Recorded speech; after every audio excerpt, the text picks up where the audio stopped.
I am here live from AMN Healthcare in Dallas, Texas, and brought with me today a team of sales team members and professionals. So welcome, we're so glad to have you, and we'll be going through a series of questions, and we'll start first with introductions. So I'd like to, each one of you in a panel format will introduce yourself, your title, and give a brief description of your role and basic job functions.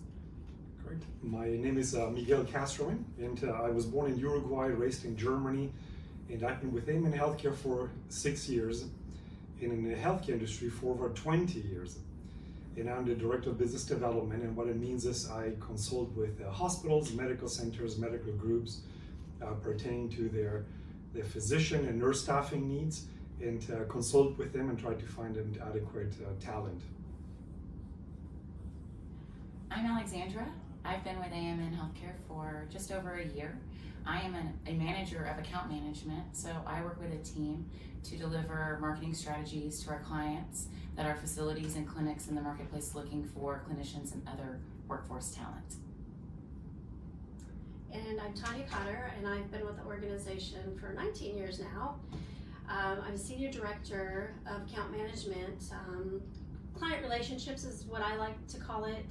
We are in the field out there trying to find clients who need our services and can really benefit from our services in providing psychiatrists, psychologists, and other supplemental mental health clinicians to their clinic or to their hospital to help as many patients as possible. And I'm Jeff Faulkner. I've been with AMN Healthcare for just over 21 years, doing business development or sales for our Southwest region. We place physicians and advanced practice, so nurse practitioners or PAs. We place them in their current situations. Perfect, thank you all. And again, my name is Michelle, and I'm a divisional vice president for our sales and account management team, really across multiple specialties within the healthcare industry, from a physician and then nurse practitioner. Been with the organization 19 years and have loved every minute of it. So it's certainly a growing organization, and we're glad that you're here with us today. So I will be your moderator, and we'll start with our first question. So why don't you all tell me something in your career path that might surprise the students? Yeah, interestingly, I speak 4 languages, and my dream was always to do something international, use my language skills.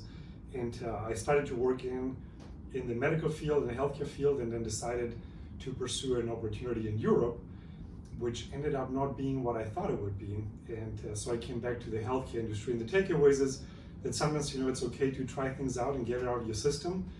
And so I came back to healthcare and love the industry that I'm in. So sometimes it's okay just to try things out in finding your career path. Great, thank you, Miguel.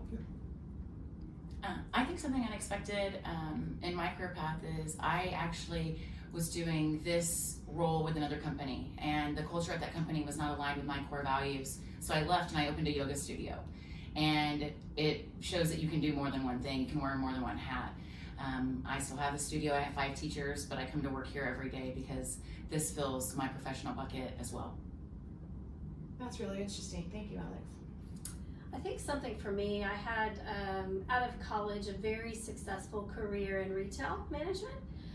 It was doing really with a fun company, doing really great things, but found that not everything really was filling my bucket as I evolved and met my husband and wanted a little bit more balance of life. And when I really started looking around and getting to know AMN, there were so many things about what we do here that were bucket fillers, that we help patients receive the care that they need. We help clinicians find jobs. We help hospitals and clinics get what they need. And so much of that was intriguing that I actually started over, started my career over to come and work for this organization and work my way up and make a difference. Great, that's exciting. And my interesting curveball would be the job that I had previously. Number one, that I've been here for so long, but number 2, coming from a background in sales for technology.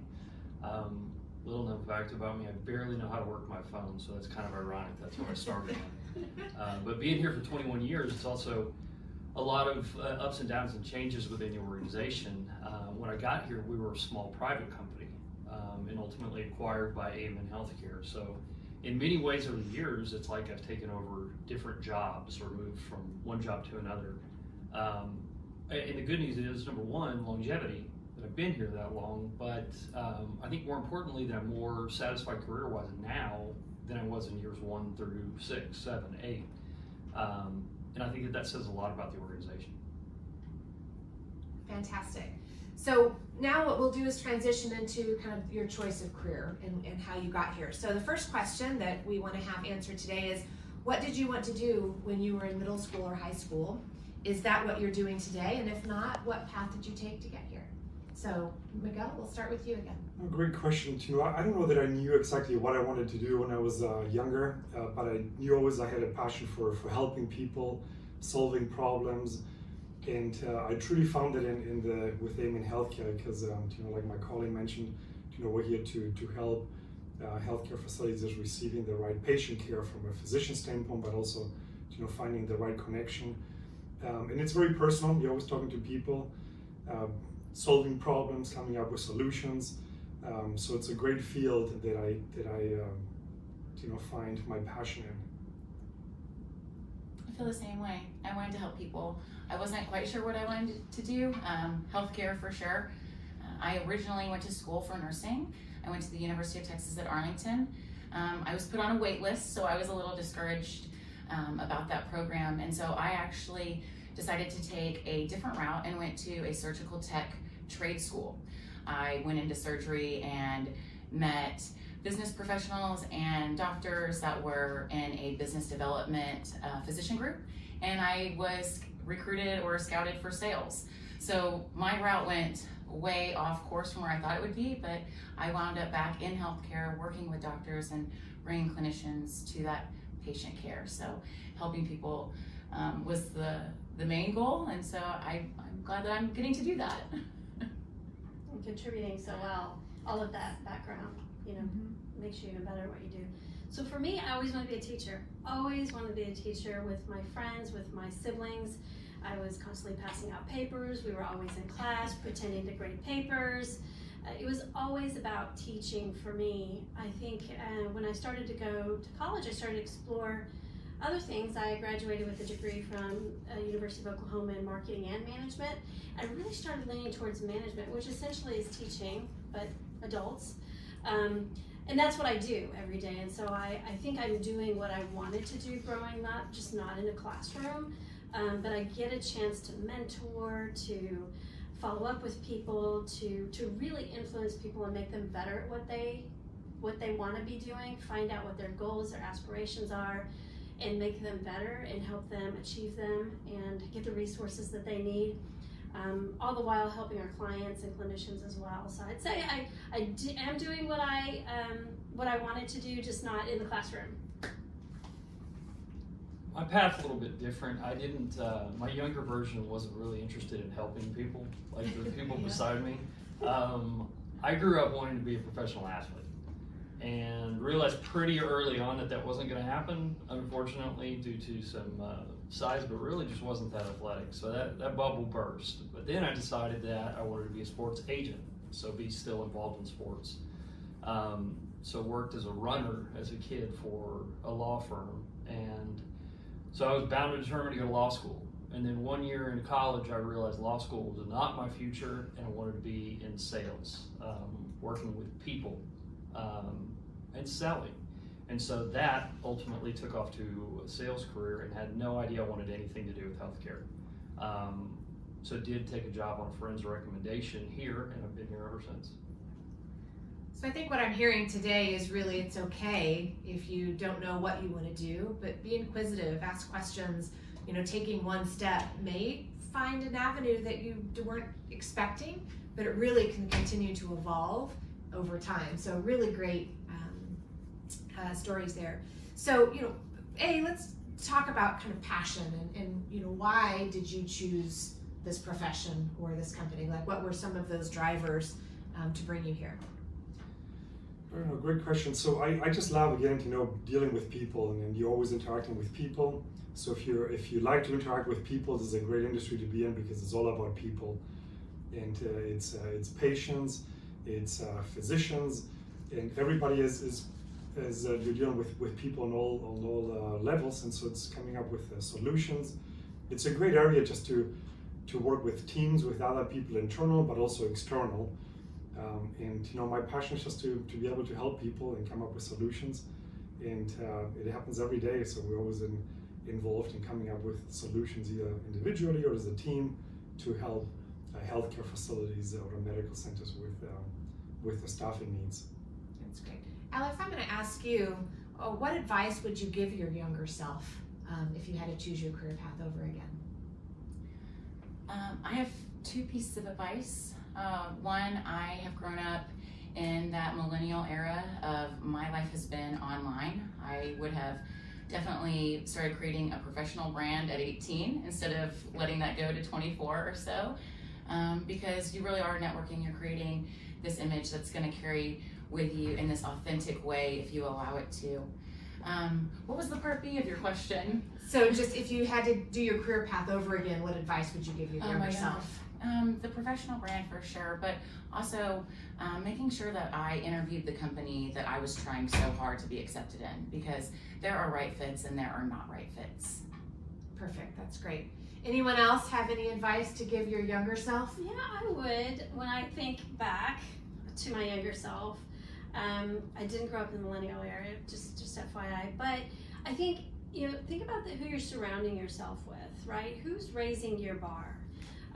Don't surround yourself with people that you always beat, that you're always the best, but surround yourself with people that challenge you, right? They don't always agree with you. They don't always say, yeah, but that just really challenge you, that you can really seek advice from.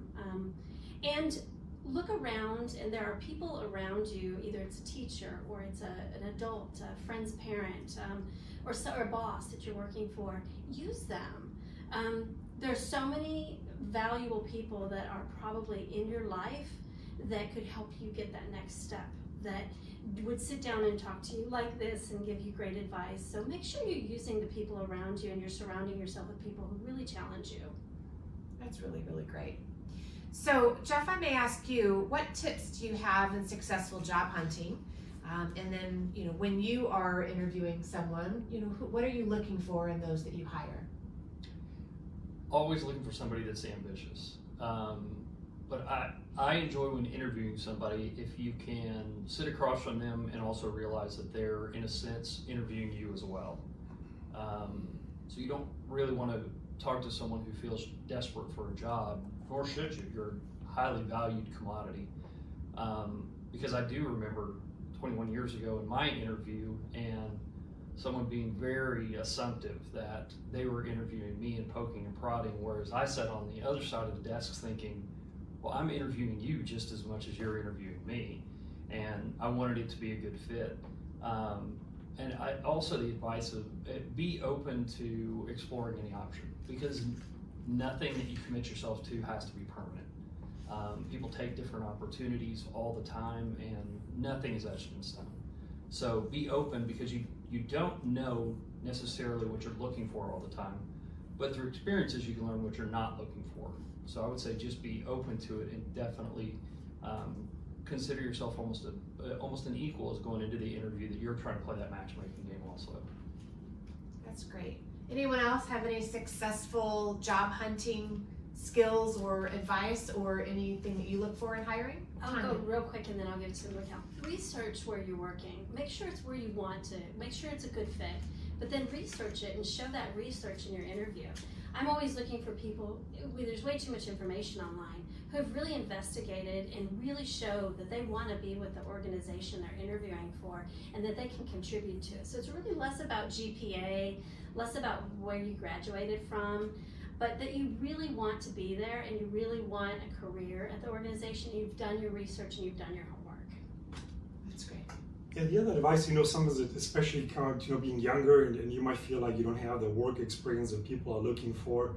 And I would recommend looking back at, what leadership opportunities you might have had either in sports in school, in your church, or something that provides you those situational experiences which are very applicable to a job interview. People are not expecting you to be perfect and in the perfect match, but having those opportunities will position you in a much better situation. Perfect. And then maybe to get us wrapped up, any guidance on writing a resume, filling out a job application, or just where to start looking for a job, or any final thoughts or advice? I would just say network. Again, look around at the people that are in your life, and don't be afraid to network and ask them, who else do you know and what else? This is what I'm looking for. Networking, and then always get a second set of eyes, a third set of eyes on your resume, on your intro letter. Don't be afraid to ask people to help you out. Any final thoughts? I would just re-emphasize what Tina said. Definitely network. Use people that you know, people, your parents, friends. And even if you're a researcher company, don't be afraid of asking. Try to network with people that work for the company, just to ask them how they feel about the company, what are the pros and cons of the company, so you have a good feeling from the inside what it might be like to work for them. And I think maybe my piece of advice is finding your why. I think it's really overwhelming as a young adult to know your why, but you can start to align your purpose, whether that's service or success or being able to sail free. We all have a bucket that needs to be filled, and aligning with that will help you find alignment in your career. Perfect. And I think for me, just kind of final thoughts is, it's okay not to know. You don't have to have the perfect path. Everyone has their own path, and it's about having the courage to just take that first step, and speak up, reach out, find someone that you trust to kind of talk through and really help outline what that might look like. But the most important thing is just taking that first step, because it won't be your last. So thank you for joining us today. Hope you found this valuable, and we look forward to seeing you out in the workforce.